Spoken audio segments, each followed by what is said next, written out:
इराणमध्ये खोमेनींची सत्ता धोक्यात.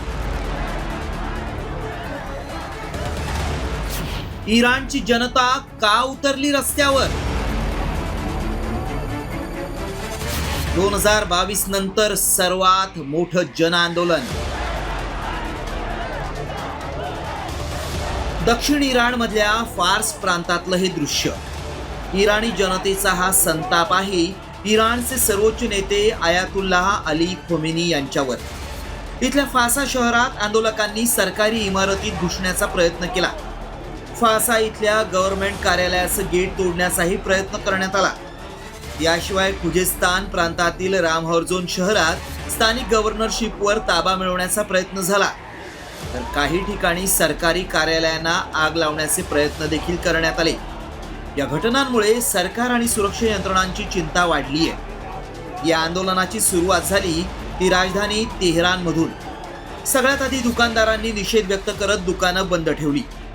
अमेरिकन डॉलरच्या तुलनेत इराणी चलन रियाल ऐतिहासिक नीचांकी पातळीवर घसरल्यामुळं महागाई प्रचंड वाढली आहे. त्यामुळे सामान्य जनतेचं जगणं कठीण झालं असून हाच या आंदोलनाचा मुख्य केंद्रबिंदू ठरलाय. त्यानंतर या आंदोलनाची धग देशभर पसरली. तेहरानमध्ये विद्यार्थ्यांनी निदर्शनं केली, तर इस्फहान, यज़्द आणि जंजान इथली विद्यापीठं आणि शैक्षणिक संस्थांमध्येही असंतोष व्यक्त करण्यात आला. इराणची अर्थव्यवस्था सध्या गंभीर संकटात आहे.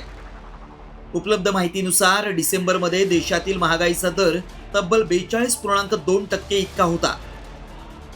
अन्नधान्य आणि जीवनावश्यक वस्तूंच्या किमती वर्षभरात सुमारे 72% वाढल्या आहेत. औषधं आणि आरोग्य सेवांच्या खर्चात 50% वाढ झाली आहे. या सगळ्यांवर कळस म्हणजे इराणी रियाल घसरून एका अमेरिकन डॉलर मागे सुमारे 14.2 लाख रियाल या विक्रमी निच्चांकी पातळीवर पोहोचलाय.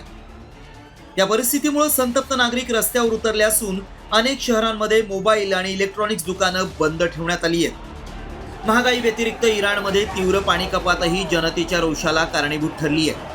एका अहवालानुसार देशातील 20हून अधिक प्रांत अनेक महिन्यांपासून पाण्याच्या तीव्र टंचाईला सामोरं जात आहेत. देशभर पसरलेल्या या आंदोलनांमुळे आयातुल्लाह अली खोमेनी यांच्या सत्तेला धोका निर्माण झालाय. आता खोमेनी या आव्हानाचा सामना कशा प्रकारे करतात हेच पाहायचंय. रिपोर्ट साम टीव्ही न्यूज.